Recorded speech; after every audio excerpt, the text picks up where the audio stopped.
Multiply 18,827 by 100 using long multiplication. Start with the ones digit, 0. Multiplying by 0 makes this whole row 0.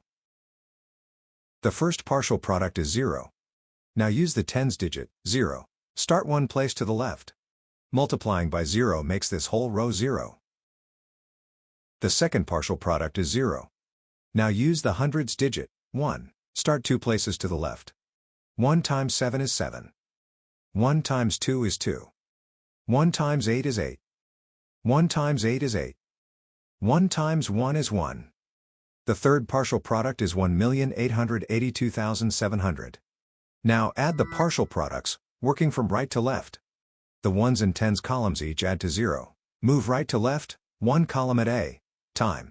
In the hundreds column, 0 plus 0 plus 7 is 7. In the thousands column, 0 plus 0 plus 2 is 2. In the 10,000s column, 0 plus 0 plus 8 is 8. In the 100,000s column, 0 plus 8 is 8. In the millions column, bring down 1. The product of the whole numbers is 1,882,700.